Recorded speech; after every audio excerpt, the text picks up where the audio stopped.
किसी पर्वत प्रदेश में मंदविश नाम का एक वृद्ध सर्प रहा करता था। एक दिन वह विचार करने लगा कि ऐसा क्या उपाय हो सकता है जिससे बिना परिश्रम किए ही उसकी आजीविका चलती रहे। उसके मन में तब एक विचार आया। वह समीप के मेंढकों से भरे तालाब के पास चला गया। वहां पहुंचकर वह बड़ी बेचैनी से इधर उधर घूमने लगा। उसे इस प्रकार घूमते देख तालाब के किनारे एक पत्थर पर बैठे मेंढक को आश्चर्य हुआ।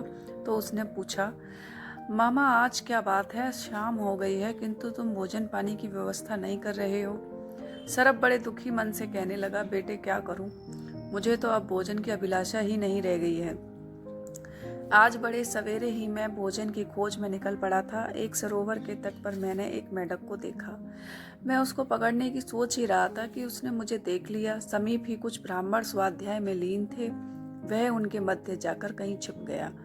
उसको तो मैंने फिर देखा ही नहीं, किंतु उसके भ्रम में मैंने एक ब्राह्मण के पुत्र के अंगूठे को काट लिया। उससे उसकी तत्काल मृत्यु हो गई। उसके पिता को इसका बड़ा दुख हुआ और उस शोकाकुल पिता ने मुझे शाप देते हुए कहा, दुष्ट, तुमने मेरे पुत्र को बिना किसी अपराध के काटा है। अपने इस अपराध के कारण तुमको मेंढकों का वाहन बनना पड़ेगा। बस तुम लोगों के वाहन बनने के उद्देश्य से ही मैं यहाँ तुम लोगों के पास आया हूँ। मेंढक सरप से यह बात सुनकर अपने परिजनों के पास गया और उनको भी उसने सरप की यह वह बात सुना दी। इस प्रकार एक से दूसरे और दूसरे से तीसरे कानों में जाती हुई यह बात सब मेंढकों तक पहुंच गई। उनके राजा जलसाद को भी इसका समाचार मिला। उसको यह सुनकर बड़ा आश्चर्य हुआ। सबसे पहले वही सरप के पास जाकर उसके फन पर चढ़ गया। उसे चढ़ा हुआ देखकर अन्य सभी मेंढक उसकी पीठ पर चढ़ गए। सर्प ने किसी को कुछ नहीं कहा। मंदविश ने उन्हें भांति भांति के करतब दिखाए। सर्प की कोमल त्वचा के स्पर्श को पाकर जलसाद तो बहुत ही प्रसन्न हुआ। इस प्रकार एक दिन निकल गया। दूसरे दिन जब वह उनको बैठाकर चला तो उससे चला नहीं गया। उसको देखकर जलसाद ने पूछा, क्या बात है, आज आप चल नहीं पा रहे हैं? हाँ, मैं आज भूखा हूँ, इसीलिए चलने में कठिनाई हो रही है।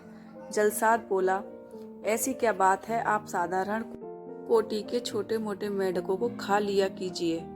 इस प्रकार वह सर्प नित्य प्रति बिना किसी परिश्रम के अपना भोजन पा गया।